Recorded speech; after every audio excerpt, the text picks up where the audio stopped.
शिवसेना नेते अर्जुन खोतकर यांनी कैलास गोरंट्याल यांना निवडणुकीत गाडण्याची भाषा केली आहे। आम्ही गणपती बसवतो, याने गणपती बुडवलाय, याचे वाईट दिवस सुरू झालेत, हा मूर्ख आणि नालायक आहे, अशी टीका अर्जुन खोतकर यांनी कैलास गोरंट्याल यांच्यावर केली आहे।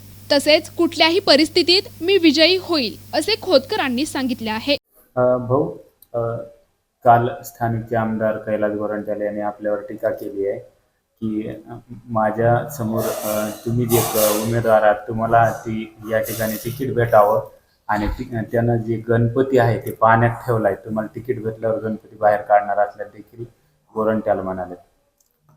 असं ते म्हणतात ना, बोलतीचे पाव डोहाकडं, तसं या आमदाराचं आहे।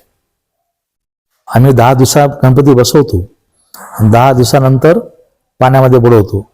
याने अगोदरच बुडून ठेवलेले आहेत, म्हणजे आता याचे वाईट दिवस सुरू झालेले आहेत। आणि हा इतका मूर्ख आणि इतका नालायक आहे की याच्यावर प्रतिक्रिया देणं सुद्धा मला शोभत नाही। खरं तर त्याला आठवत नसेल, त्याला कितीदा मी धूळ चारलेली आहे, या जनतेने त्याला कितीदा धूळ चारलेली आहे। तो म्हणतो ना, हा कॅन्डिडेट आला पाहिजे, अरे हो, हाच येणार आहे आणि निवडून पण हाच येणार आहे, तुला गाडल्याशिवाय आम्ही स्वस्थ बसणार नाही, लक्षात ठेव। किती फरकानं यावेळेस निवडणूक आपण निवडून येणार? हो, मला कॉन्फिडन्स आहे की कुठल्या परिस्थितीमध्ये मी यावेळेस विजय होईल आणि याला गाडील। भाऊ, दुसरा एक प्रश्न असा आहे, आधी लाडकी बहीण योजनेवरून महायुतीमध्ये श्रेय घेण्याचं चालू आहे, बॅनर वारा होत आहे। ज्या ठिकाणी भाजपनं बॅनर लावलेत मुंबई, ठाणे आणि जालन्यामधील परतूरमध्ये, त्या बॅनरवर अजित पवारांचे फोटो दिसत नाहीये।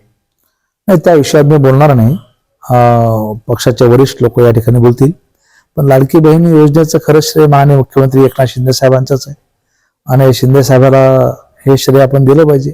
अत्यंत महत्वाकांक्षी योजना माननीय शिंदे साहेबांनी या ठिकाणी आणली, त्यामुळं हे श्रेय पूर्णतः माननीय एकनाथ शिंदे साहेबांचंच आहे, असं मी मानणाऱ्यापैकी।